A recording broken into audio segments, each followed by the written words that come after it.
Contoh, nggak usah orang lain, orang-orang semisal saya. Ketika ngajar yang datang cuma 1-2 orang, nggak terlalu semangat. Dah kita ngobrol aja ya, ngobrol biasa, yang datang cuma dikit. Begitu yang datang banyak, semangat banget. Seolah setiap detiknya harus berisi ilmu. Ini tanda-tanda, berarti dia menyampaikan ilmu karena Allah atau karena jumlah jemaah. Kalau memang betul karena Allah, tulus, betul-betul murni karena Allah, berapapun jamaah yang ada, meskipun ibarat kata sepotong manusia, tetap semangat. Ini sekedar tanda-tanda, tapi sekali lagi, ketika tanda-tanda riya ini ada pada diri seseorang, tidak boleh lantas saja kita tuduh dia riya. Apalagi ketika ada saudara kita ngisi kotak amal, di saat kotak amal keliling di depan orang lain, itu sama sekali nggak boleh kita tuduh mereka riya. Diperhatiin, saya perhatiin ini bapak ini nih, kalau ada kotak keliling dia pasti ngasih, tapi kalau nggak ada orang, kotak yang diem dia nggak pernah masukin. Itu nggak boleh, itu kerjaan setan. Jadi di semua hadis pertanyaan sahabat kepada Rasul berkaitan dengan amalan yang akan mengantarkan seseorang masuk surga. Jawaban pertama dari Rasul selalu sama, jangan menyekutukan Allah dengan sesuatu pun. Jawaban berikutnya baru beda. Di hadis yang sedang kita kaji ini, jawaban kedua Rasul, wa tuqimus shalah. Setelah yang pertama, jangan sekutukan Allah dengan sesuatu pun, yang kedua, wa tuqimus shalah.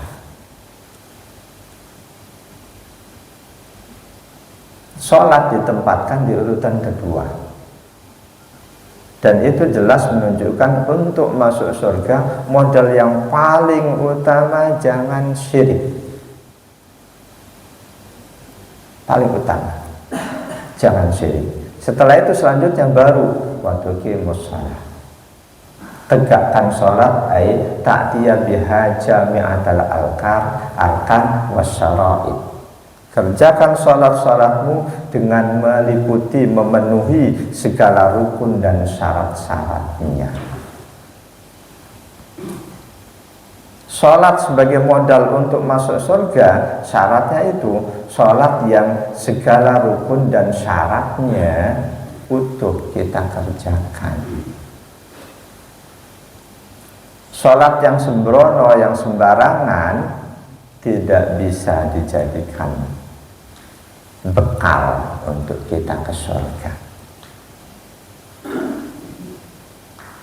Syarat lain, sholat itu harus dikerjakan tidak cuma fisik, melainkan hati, jiwa kita harus turut serta mengerjakannya. Alias sholat itu harus khusyuk. Dan sahabat Abdullah bin Abbas memasukkan unsur khusyuk sebagai bagian dari iqamatus sholah, menegakkan sholat. Kalau cuma syarat rukunnya dipenuhi tapi kekhusyukannya diabaikan, ini versi pandangan sahabat Abdullah bin Abbas, itu belum termasuk iqamatus sholah, menegakkan sholat. Nah, sholat yang seperti ini, jiwa raga mengerjakan, syarat rukun dikerjakan, jangankan sholat wajib, sholat sunnah pun bisa dijadikan bekal untuk kita mendapatkan tiket surga. Sholat yang dikerjakan seluruh syarat rukun dan kekhusyukannya ditunaikan, meskipun kekhusyuan minimal, jangankan sholat wajib, sholat sunnah pun bisa dijadikan tiket untuk mendapatkan surga.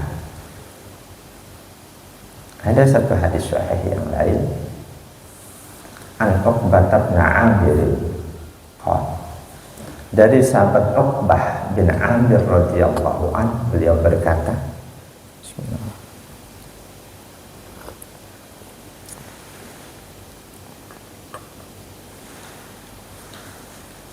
kanat alaina riayatul ibil, kami punya jadwal untuk menggembalakan unta. Faja'at naubati, tibalah jadwalku, giliranku. Farawahtuha bi'asyiyin, aku berangkat sore hari. Fa'adraktu Rasulullah sallallahu alaihi wasallam qa'iman yuhaddisun nasa. Di tengahku mengembalakan unta-unta, aku melihat ada Rasulullah. Beliau dalam posisi berdiri sedang menyampaikan nasihat kepada umat manusia, kepada beberapa orang.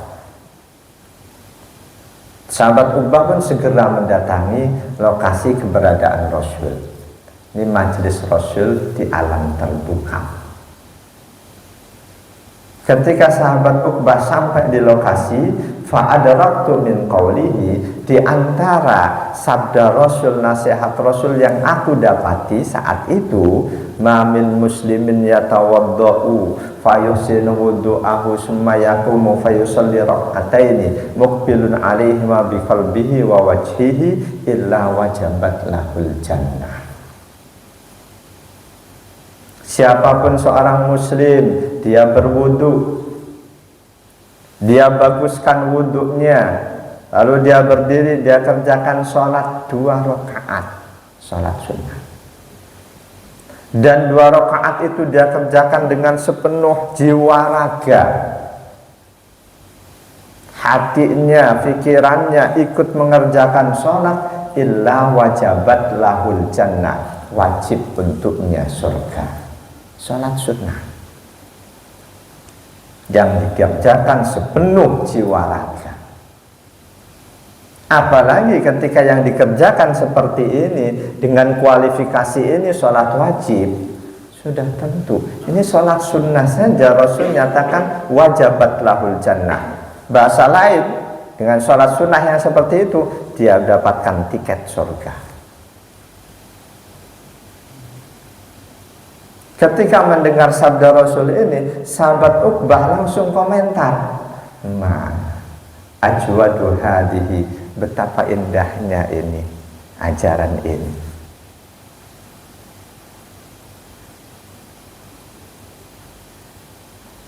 Ketika sahabat Uqbah sedang ngomong seperti itu, fa idza qailun yadayya yaqul allati qablaha ajwadu, kamu datangnya telat, kalimat sebelum itu jauh lebih indah. Nah, tiba-tiba ada yang ngomong seperti itu di samping sahabat Uqbah. Sahabat Uqbah sampai di majlis Rasul, yang beliau dengar, barang siapa berwudu, dia baguskan wudunya, terus dia sholat 2 rakaat, dia kerjakan dengan sepenuh hati, jiwa raga, maka dia berhak dapat surga. Kata sahabat Uqbah, betapa indahnya ini ajaran. Baru saja belum ngomong gitu, dari arah depannya tahu-tahu ada yang ngomong sebelum ini jauh lebih indah apa yang disampaikan oleh Rasul.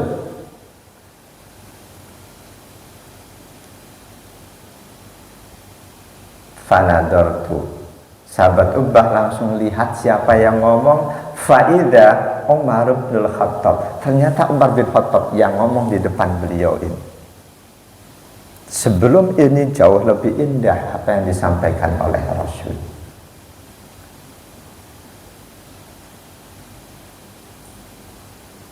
Qala inni qad ra'aitu kajita anifan. Kata sahabat Umar, aku lihat tadi kamu datangnya telat ya. Sebelum apa yang barusan kamu dengar yang kamu bilang indah, apa yang disampaikan Rasul itu lebih indah lagi.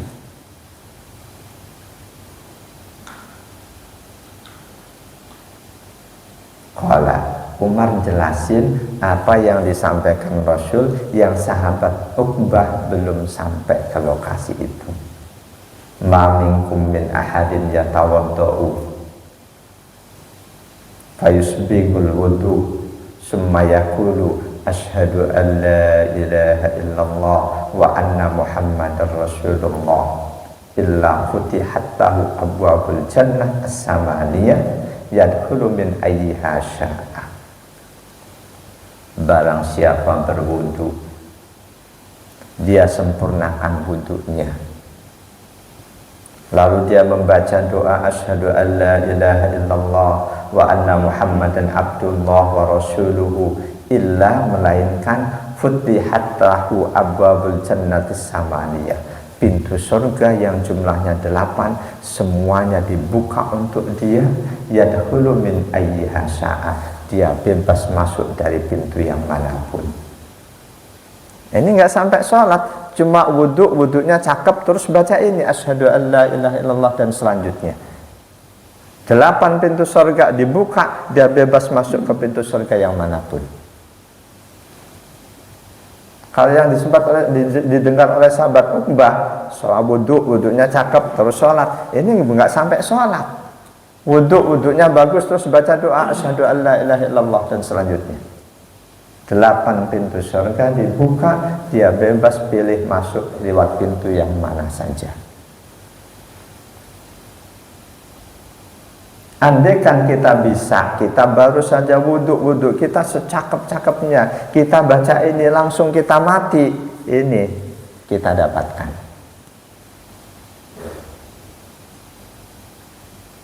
Seperti yang lagi viral ini, Ustadzah Taslimah yang di Asy-Syafi'iyah Jatiwaringin Batul Matraman lagi mimpin khatmil Quran, baca zikir tahlil, pas di kalimat apa itu, wa ilahukum ilahu wahid, langsung jatuh meninggal.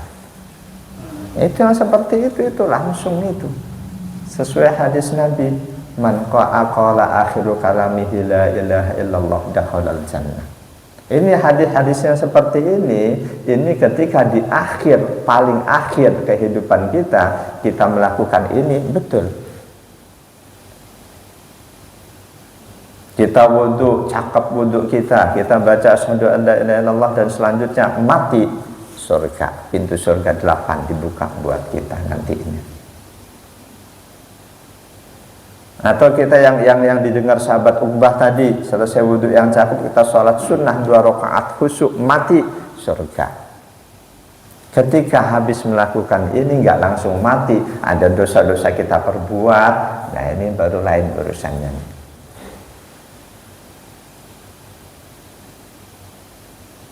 Hadis ini riwayat Imam Ahmad, Imam Muslim 576, Imam Abu Dawud dan Imam An-Nasa'i. Jemaah dan Allah wa iyyakum ajma'in.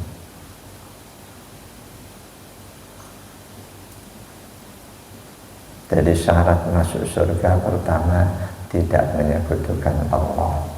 Yang kedua menegakkan sholat, bukan sekedar mengerjakan sholat. Kalau baru sebatas mengerjakan sholat itu belum menjadi bekal untuk masuk surga. Di seluruh ayat Quran, sholat yang dikerjakan diperintahkan kategorinya iqamatus sholat, menegakkan, bukan sekedar mengerjakan. Sekali lagi, sahabat Abdullah bin Abbas mendefinisikan iqamatus sholat, menegakkan, mengerjakan sholat dengan memenuhi syarat rukun dan kekhusyukannya. Meskipun sahabat yang lain cuma menegakkan syarat rukun tanpa menyebut kekhusyukan. Saya lebih cocok dengan pandangan sahabat Abdullah bin Abbas dengan mempertimbangkan adanya hadis-hadis yang lain, di mana di antara hadis itu menegaskan bahwa sholat yang akan diterima oleh Allah adalah sholat yang ada dalam hati dan pikiran, si pelaku sholat.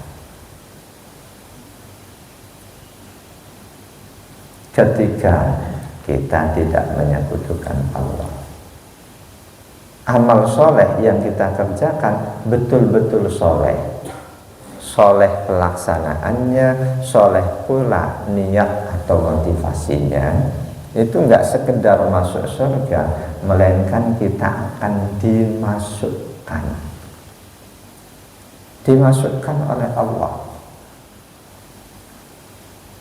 Kalau masuk, mungkin kita harus mempertimbangkan juga akan melewati Shiratal Mustaqim, akan ada hisab, perhitungan amal, ada mizan timbangan amal. Itu kalau masuk berarti kita harus berusaha untuk masuk sendiri. Kalau dimasukkan, kita nggak usah mikir macam-macam. Kita ke Jawa dibawa, perlu mikir tiket kendaraan ya? Nggak usah mikir tiket, nggak usah dapat nyari kendaraan, dibawa kok. Di surah Al-Hajj ayat 14, A'udzu billahi minasyaitonir rajim. Innallaha yudkhilul ladzina amanu wa 'amilus solihati jannatin tajri min tahtihal anhar. Innallaha yaf'alu ma yurid. Innallaha, sesungguhnya Allah itu yudkhilu, akan memasukkan, ada kata yudkhilu, akan memasukkan alladzina amanu wa 'amilus solihati, orang-orang yang beriman dan beramal soleh, jannatin, Allah akan masukkan ke surga tajri min tahtihal anhar. Innallaha yaf'alu ma yurid, dan Allah pasti akan melakukan apa yang Dia inginkan. Jadi orang yang beriman dan beramal soleh, amal solehnya benar-benar soleh, cara pelaksanaannya soleh, mencontoh apa yang sudah dicontohkan oleh Rasul, motivasi niatnya pun soleh.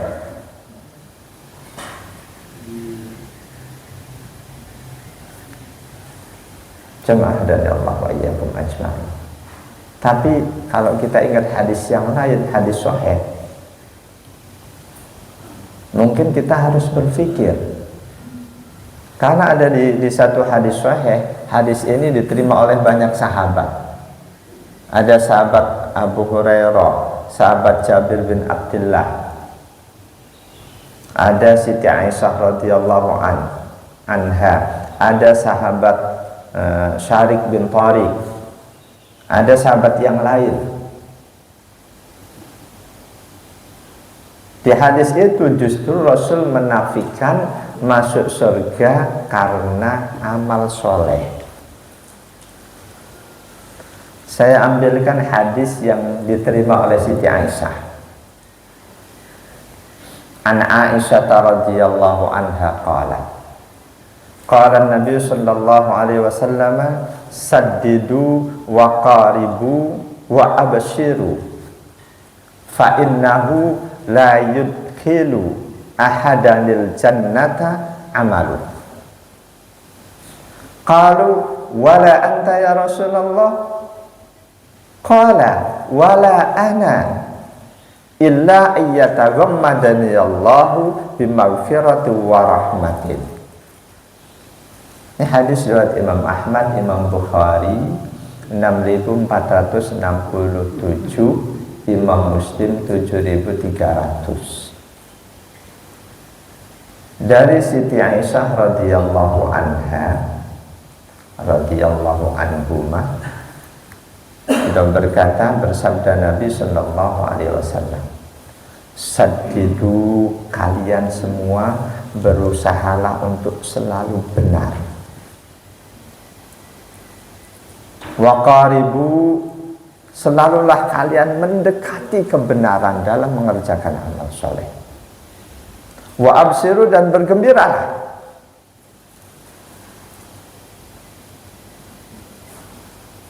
Fa innahu, sesungguhnya, la yudkhilu ahadanil jannata amalu.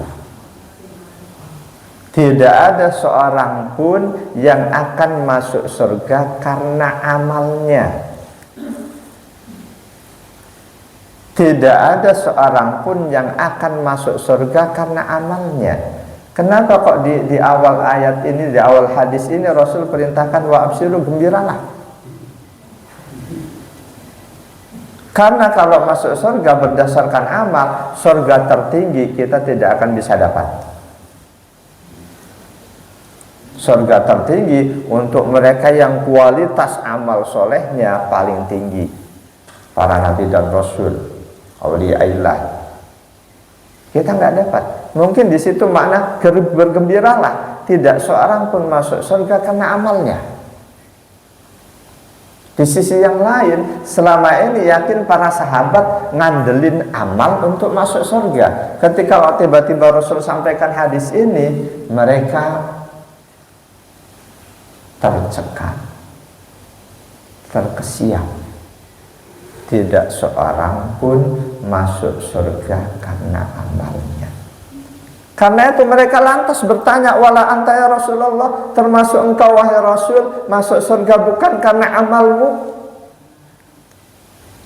Dan jawaban Rasul konsisten, wala ana, iya aku pun masuk surga bukan karena amalku. Illa ayyataghammadaniyallahu bimaghfirati wa rahmatin, melainkan apabila kita mendapatkan ampunan dan rahmat Allah. Kira-kira hadis ini dengan hadis-hadis yang sedang kita kaji, bahkan dengan ayat ada di surah An-Nahl 32, orang-orang yang mati dalam kondisi bertakwa disambut oleh malaikat, salamun alaikum, salam sejahtera untukmu, udkhulul jannata bima kuntum ta'malun, masuklah kalian ke dalam surga karena amal ibadah yang kalian lakukan. Apakah hadis-hadis itu, ayat itu dengan hadis barusan ini bertolak belakang? Banyak ayat dan banyak hadis menyebutkan orang masuk surga karena amal solehnya, tapi di hadis barusan kok Rasul menegaskan tidak seorang pun masuk surga karena amal solehnya. Apa itu bertolak belakang? Apa iya Rasulullah nggak konsisten? Nih, ketika ada hadis sama-sama sahih kok tampak seolah kontradiksi, ini yang harus menjadikan kita lebih semangat untuk mengkaji, cari penjelasannya. Jangan ada pikiran Rasulullah inkonsisten, jangan. Itu pikiran nggak baik, nggak boleh. Penjelasannya diberikan oleh Imam Nawawi, di antaranya dinukil oleh penulis kitab Ad-Dibaj ala Muslimin. Kata Imam Nawawi, anna dukhulal jannati bisababil a'mal.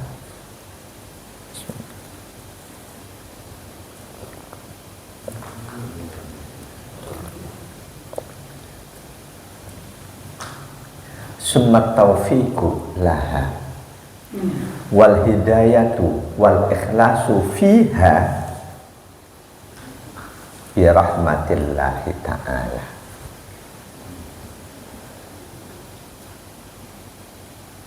Masuk surga disebabkan amal soleh, taufik untuk menjadikan manusia mengerjakan amal soleh, hidayah dan ikhlas dalam beramal soleh, itu berdasarkan rahmat Allah. Siapapun yang tidak mendapatkan rahmat Allah, dia tidak akan mendapatkan taufik untuk bisa mengerjakan amal soleh.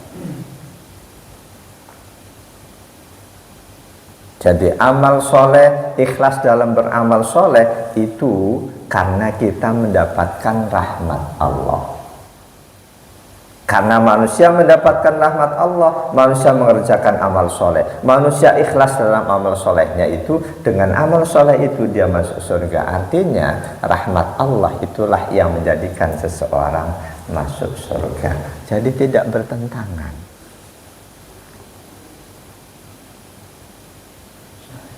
Tapi karena asal usul surga itu rahmat Allah, bukan amal solehnya, rahmat Allah. Karena itulah surga tertinggi pun bisa kita dapatkan, bukan berdasarkan amal kita, rahmat Allah.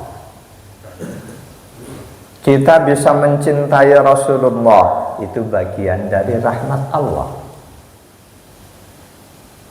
Ketika kita betul-betul mencintai Rasul, walaupun amal soleh, kualitas amal soleh kita jauh dibanding amal soleh Rasulullah,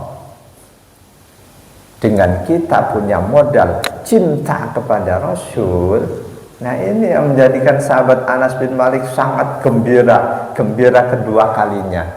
Gembira pertama kata beliau ketika mendapat hidayah Islam. Gembira kedua kalinya sepanjang beliau menjadi muslim ketika mendengarkan ucapan Rasul, sabda Rasul, anta ma'aman ahbabta. Engkau akan dikumpulkan oleh Allah bersama siapa yang kamu cintai. Itu stressing point jawaban Rasul terhadap pertanyaan seorang Badui. Kapankah kiamat terjadi wahai Rasul? Rasul tanya balik, kamu tanya-tanya kiamat, memang kamu sudah punya bekal apa? Badui menjawab, bekalku wahai Rasul bukan sholat banyak, bukan banyak puasa, bukan banyak sedekah, bukan ya Rasul. Bekalku cinta Allah dan Rasulullah, kata si Badui. Di situ Rasul menegaskan, kalau begitu kapanpun kiamat terjadi kamu nggak perlu bingung. Anta ma'aman ahbabta, kamu akan dikumpulkan bersama siapa yang kamu cintai. Begitu mendengar jawaban ini sahabat Anas bin Malik, ini hadis Bukhari Muslim, ma farihna farahana biqaulin Nabi sallallahu alaihi wasallam anta ma'aman ahbabta. Tidak ada hal apapun yang menjadikan kami gembira melebihi gembiranya kami mendengar ucapan Rasul, anta ma'aman ahbabta. Kata sahabat Anas bin Malik, demi Allah, aku cinta Rasulullah, aku cinta Abu Bakar, aku cinta Umar. Dengan cintaku itu aku berharap masuk surga bersama beliau. Beliau meskipun amalku tidak sebaik amal beliau.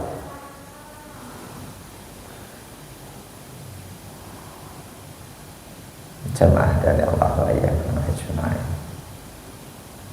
Jadi ketika Rasul ditanya oleh Abi Ayyub, kata Abi Ayyub oleh seseorang, kemungkinan orang yang dimaksud ini orang Badui, tapi sahabat Abi Ayyub nggak sebutkan. Akhbirni bi amalin yudkhiluni ilal jannah. Jawaban kedua Rasul, tuqimus shalah, tegakkan shalat.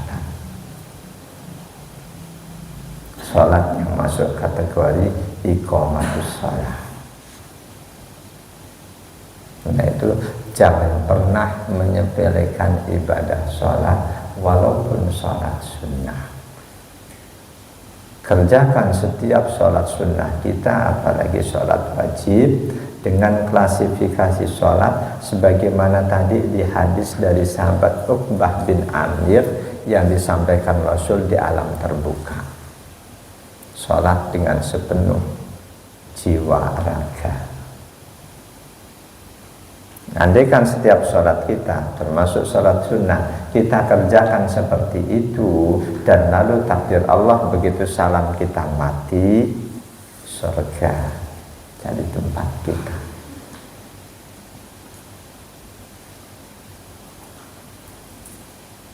Lalu jawaban Rasul berikutnya, wa tu'tiyaz zakah, tunaikan zakat. Itu addiha lil fuqara'i wa baqi mustahiqiha. Bayarkan zakatmu, berikan kepada orang-orang fakir dan mustahiknya yang lain. Di hadis ini jawaban Rasul untuk amal soleh, pertama, laksanakan ibadah, jangan sekutukan Allah. Kedua, tegakkan sholat. Ketiga, tunaikan zakat. Rasul tidak sebutkan puasa. tidak sebutkan haji. Padahal ibadah puasa, ibadah haji, keduanya bagian dari rukun Islam. Tapi Rasul tidak sampaikan dua ibadah itu kepada sahabat yang bertanya. Jangan disimpulkan, berarti kita yang penting tidak menyekutukan Allah, kita sholat, zakat, nggak puasa pun tetap surga. Jangan begitu. Kenapa Rasul nggak sebutkan puasa dan haji? Imma iktifaan bi ilmil mukhatabi annahuma kalladina qablahuma fi sababiyyati dukhuliha. Boleh jadi karena Rasul tahu yang bertanya itu sudah ngerti bahwa haji dan puasa itu menjadi dua ibadah yang juga menjadi sababiyah untuk masuk surga. Kemungkinan pertama, yang bertanya sudah ngerti urusan puasa dan haji. Atau kemungkinan lain, li'annal hajata ila ma dzakarahu fil hadis ahammu li tafsiris sa'ili fi dzalika. Boleh jadi Rasul melihat yang bertanya ini orang yang baru Islam. Karena dia baru Islam, dia lebih hajat terhadap sholat dan zakat. Orang yang baru Islam terus dijelaskan semua kewajiban dalam Islam. Boleh jadi kok banyak amat kewajibannya, berat ini jadi muslim. Bisa jadi Rasul sampaikan sesuai dengan siapa orang yang sedang bicara dengan beliau. Jadi menyampaikan sesuatu sesuai dengan siapa yang bicara dengan kita. Dalam bahasa Arab, pepatah Arab, khatibin nas ala qadri uqulihim. Bicaralah dengan manusia sesuai dengan kadar intelektualitas mereka. Terhadap orang yang lugu, orang badui, nggak usah muluk-muluk, bicara yang biasa aja sambil guyonan, tapi nggak ngelantur.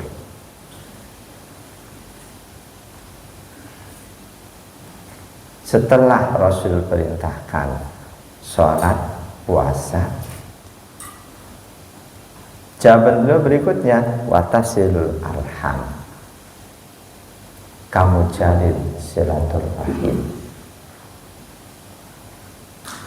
Ternyata silaturahim ini juga menjadi modal untuk masuk surga.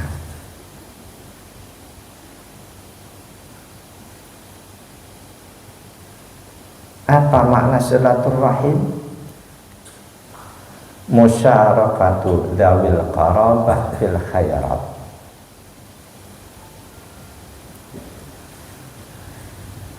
Melaksanakan kebaikan bareng-bareng dengan kerabat.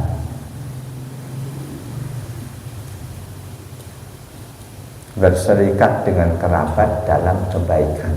Musyarakatu dzawil qarabah fil khairat. Kita datang ke rumah saudara, pas duhur asik ngobrol, duhurnya lewat, itu bukan silaturahim.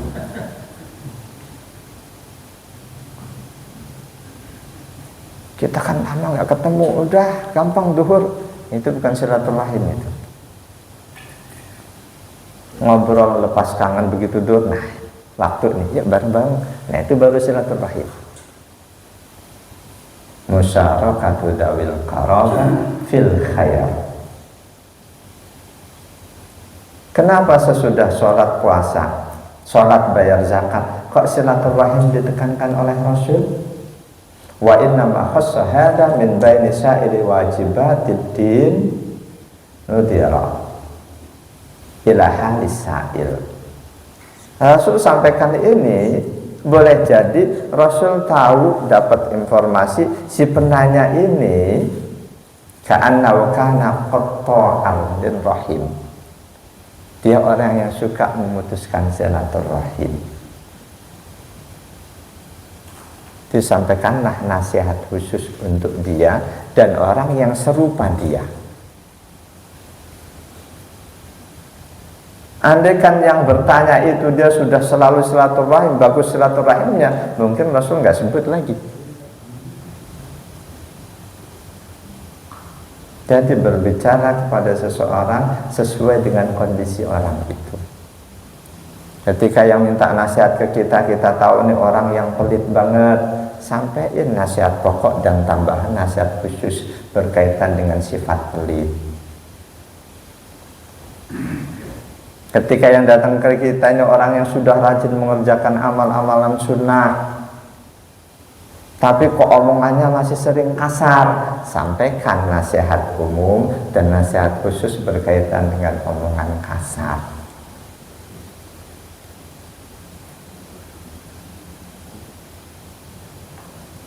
Jadi boleh jadi kata pensyarah hadis ini, karena Rasul tahu yang bertanya itu qata'an rahim, orang yang menyepelekan silaturahim, fa'amarahu bihi, maka Rasul perintahkan silaturahim. Makna lain dari silaturahim disampaikan oleh Imam Nawawi, dinukil dalam kitab Fathul Bari Syarah Sahih Bukhari, antuhsina ila aqaribika dawi rahimaka bima tayassara ala hasbi halika wa halihim. Kamu berbuat baik kepada kerabatmu, kamu berbuat baik kepada kerabatmu sesuai dengan kemampuanmu dan sesuai dengan apa yang dia butuhkan, min infakin aw salamin aw ziyaratin aw ta'atin aw wiridali. Apakah itu dia butuh santunan, ataukah itu dia butuh rasa aman, ataukah butuh dia sekedar didatangi, diziarahi, atau butuh nasihat ketaatan yang lain, itu silaturahim. Jemaah dan Allah ya ajma'in. Di hadis yang lain, mereka yang memutuskan silaturahim sudah diwati-wati oleh Rasul tidak akan masuk surga.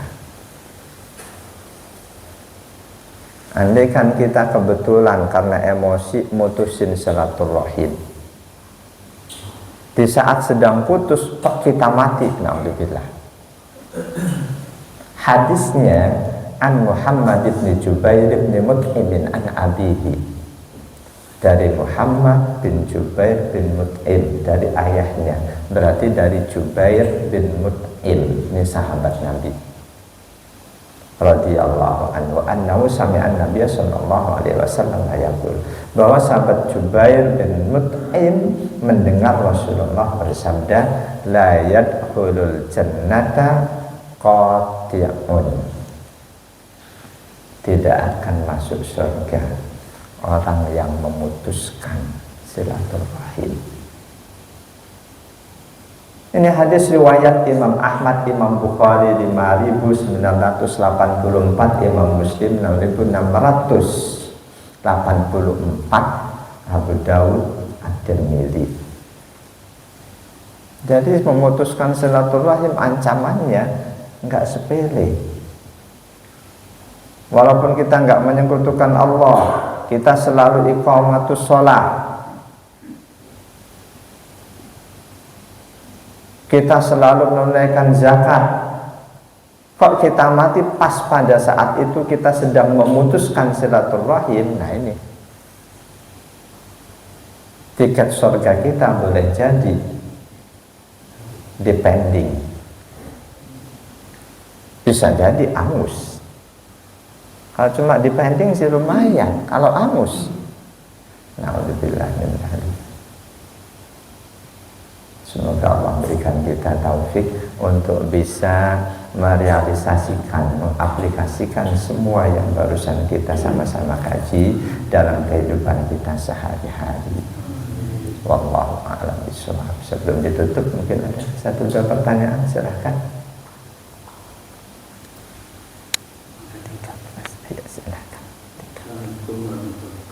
Waalaikumsalam warahmatullahi wabarakatuh. yang terakhir ini bahwa kalau kita masukkan silaturahmi akan planning masuk surga. Kalau karena satu sebab, karena orang itu menyakiti menurut pandangan saya, jadi menyakiti dan mati kelakuannya itu syirik lagi. Allah dalam surat An-Nisa 42 kalau tidak salah tidak mengampuni dosa syirik kecuali bersyrik dan benar. Hati seseorang beda-beda saja. Nah, gimana kita bisa memaafkan akibat daripada disakiti itu orang musyrik tadi? Kalau kita dekati dan semakin sombong, apa karena isi hati saya aja gitu ya. Nah, mohon penjelasan bagaimana kita bisa tidak memutuskan silaturahmi kita tidak ulah kejadian kedoliman yang kita mau penjelasan. Assalamualaikum warahmatullahi wabarakatuh. Mungkin karena itu, karena tetap menjalin silaturahim itu merupakan sesuatu yang dalam kondisi tertentu sangat berat, makanya Rasul berikan jaminan surga untuk mereka yang selalu menjalin silaturahim. Sebaliknya neraka bagi mereka yang memutuskan silaturahim, karena silaturahim punya kedudukan yang istimewa. Buat mereka yang selama ini selalu baik hatinya, silaturahim mungkin enteng. Buat kita yang ditakdirkan oleh Allah dikasih modal hati yang gampang marah, silaturahim menjadi sesuatu yang berat.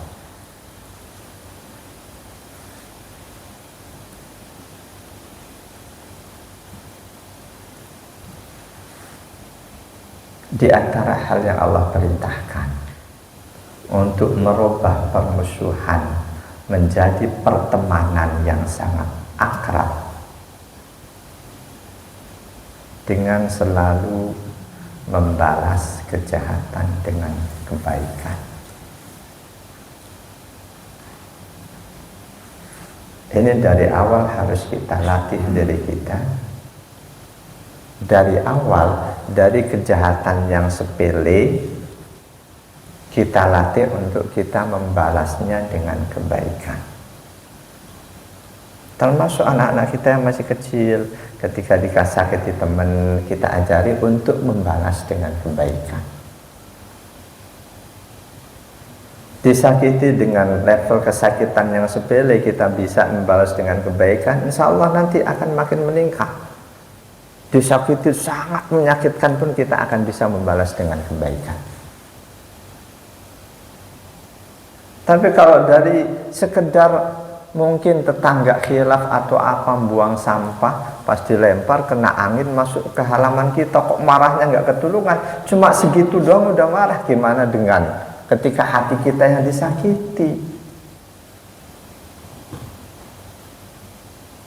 Jadi untuk supaya tetap bisa menjalin silaturahim, kita harus bisa menerima, memaklumi kesalahan orang lain kepada kita. Gimana kalau kesalahannya sangat berat, nyakitin hati banget? Nah, ini dari awal kita harus latihan untuk bisa menerima disakiti dengan nggak nyakitin banget, kita terima, kita balas dengan kebaikan. Ketika itu sudah terbiasa, walaupun sangat menyakitkan, insya Allah kita bisa membalasnya dengan kebaikan. Ketika setiap kejahatan saudara kita balas dengan kebaikan, insya Allah nanti dia tidak akan jahat lagi. Sebaliknya, ketika justru karena mereka menyakiti kita putuskan silaturahimnya, mereka mungkin akan terus nyakiti kita. Katakanlah kita putuskan silaturahim dengan dia karena dia nyakitin kita dapat apa? Cuma dapat kepuasan batin duniawi, di akhirat nggak dapat apa-apa. Boleh jadi kita dongkol, kita nyimpan sakit hati, mati dalam keadaan menyimpan sakit hati, nggak akan kita senyum. Di surah Fussilat ayat 34, wala tastawil hasanatu wala sayyi'ah idfa' billati hiya ahsanu fa idzal ladzi bainaka wa bainahu adawatun ka'annahu waliyyun hamim. Tidaklah sama antara kebaikan dan keburukan. Balaslah setiap kejahatan dengan kebaikan. Niscaya permusuhan yang ada di antara kamu dan di antara dia akan berubah menjadi pertemanan yang sangat akrab. Dulu ada seorang teman. Waktu itu dia masih muda, Ustadz. Cuma mungkin karena muda, besar hatinya itu belum muncul. Setiap kali dia datang ke satu musola, di situ di depan musola atau di sebelah kulon musola, ada orang Madura yang usahanya bikin pilar. Madura ini bikin si ustadz muda ini gedek, bahasa Betawi, bahasa kitanya apa ya? Mangkel. Mangkelnya dia usaha di dekat musola, setiap kali ada azan dia pulang, nggak sholat. Sekali ditegur oleh si ustadz muda, dia hanya melotot. Akhirnya lama-lama si ustadz muda ini saking mangkelnya makin tebel. Setiap kali dia lewat ada si Madura pasti cemberut, bukan senyum. Suatu saat si Maduranya marah, hampir terjadi berantem. Allah berikan hidayah, si ustadz ini mikir, ya, gimana caranya? Dia ingat ajaran gurunya harus atasi kejahatan dengan kebaikan. Dia ngajak untuk sholat kok malah ditanggapi dengan begitu. Dia jadi emosional, nggak baik. Suatu saat pas musim DBD dapat informasi si Madura ini masuk ke rumah sakit Ananda. Si ustadz ini dengan istrinya besuk. Dia besuk, dia kasih bantuan yang saat itu bantuan itu terbilang besar. Rupanya dari seluruh masyarakat setempat mungkin ini ustadz justru satu-satunya yang besuk. Udah, setelah itu ketika dia sembuh, ustadz berangkat ke masjid, dia kembali di situ, si Madura senyum. Ustadz, dianya lebih enak. Ya, gimana kamu udah sehat-sehat? Akan lebih sehat kalau kamu istirahat terus sholat. Sampai sekarang akrab terus. Bahkan setiap kali lewat rumahnya Madura itu, Pak Ustadz mampir sekali-kali sini ke rumah. Membalas kejahatan dengan kebaikan. Saya sendiri mengalami di Priuk, pernah. Dulu masih muda. Pedagang keliling. Habis hujan. Tempat wudhu baru dipel oleh marbot. Si pedagang ini naik untuk ke WC, dia nggak lepas sendal. Saya marah. Mas, tahu nggak ini habis dipel? Saya lempar sendalnya. Dia marah, mau berantem. Astagfirullah, saya salah. Niat baik harus disampaikan dengan baik. Ya Allah, saya bertekad besok tidak lagi begitu. Ketika besoknya terjadi lagi, sama, sendal nggak dilepas. Maaf mas ya, sendalnya saya pindah, ini baru dipel, kasihan marbot. Ya pak, maaf pak. Dia pindah sendiri. Beda kemarin dengan sekarang. Jadi ayat Quran benar. Perintah Nabi, balaslah kejahatan, keburukan dengan kebaikan. Jangan ada perasaan kalau kita baikin nanti dia makin melunjak. Itu mungkin setan yang memasukkan pemikiran seperti itu ke dalam hati kita. Katakanlah sekali kok makin melunjak, ini ujian buat kita untuk lebih baik lagi. 2 kali makin melunjak, ini ujian buat kita untuk lebih baik lagi cara yang kita ambil. Pada akhirnya yakin apa yang disampaikan Allah itu yang benar. Wallahu a'lam. Udah ya, lewatnya udah jauh nih. Subhanakallahumma bihamdika asyhadu an la ilaha illa anta astaghfiruka wa atubu ilaik. A'udzu billahi minasyaitonir rajim. Bismillahirrahmanirrahim. Allahumma shalli wa sallim ala sayyidina Muhammad wa ala alihi wa sahbihi ajma'in.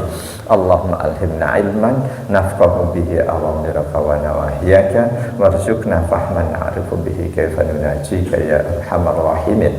Allahumma rzuqna fahman nabiyyin wa hifdzal mursalin wa ilhamal malaikatil muqarrabin bi rahmatika ya arhamar rahimin. Rabbana atina fid dunya hasanah wa fil akhirati hasanah wa qina adzabannar. Walhamdulillahi rabbil alamin. Wal afa minkum. Assalamualaikum warahmatullahi wabarakatuh.